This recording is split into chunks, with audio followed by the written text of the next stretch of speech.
আসসালামু আলাইকুম। স্ট্যাটাস দেখলাম সাবেক স্বৈরশাসক ফ্যাসিস্ট শেখ হাসিনা সরকারের অতিরিক্ত ডিআইজি এই লোকটা একটা স্ট্যাটাস দিয়েছেন।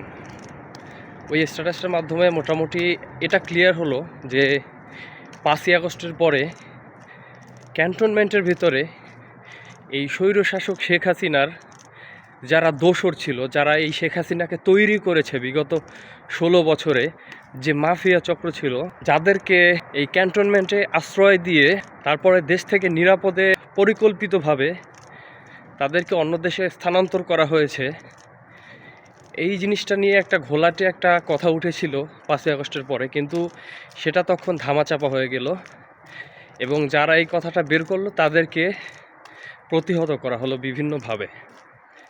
কিন্তু আজকে ওনার স্ট্যাটাসটা দেখে আমি আমার স্ক্রিনের উপরে দিয়ে দিচ্ছি, আপনারা চাইলে ওনার পেজটায় ঢুকে দেখতে পারেন। এটা অফিসিয়াল এবং ভেরিফাইড একটা পেজ। তো সবচাইতে গুরুত্বপূর্ণ যে বিষয়টা, বাংলাদেশের প্রত্যেকটা মানুষের আস্থার জায়গা হচ্ছে বাংলাদেশ ক্যান্টনমেন্ট, বাংলাদেশ সেনাবাহিনী। সেই বাংলাদেশ সেনাবাহিনীর ভেতরে ভারতের দালাল, এটা একবারে পানির মতো স্পষ্ট।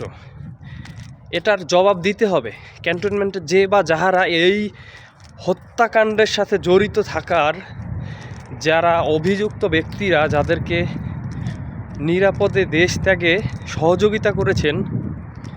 এবং এটার সাথে আর একটা কথা, সেটা হচ্ছে শহীদ শরীফ ওসমান হাদি ভাই একটা কথা বলেছিল যে ক্যান্টনমেন্টের একটা ইটও থাকবে না, খুলে খুলে নিয়ে আসবো। তো সেই শহীদ শরীফ ওসমান হাদি ভাইকে হত্যা করা হলো, এর পেছনে কি তাহলে ক্যান্টনমেন্ট জড়িত? এটা আপনাদের কাছে প্রশ্ন রেখে গেলাম।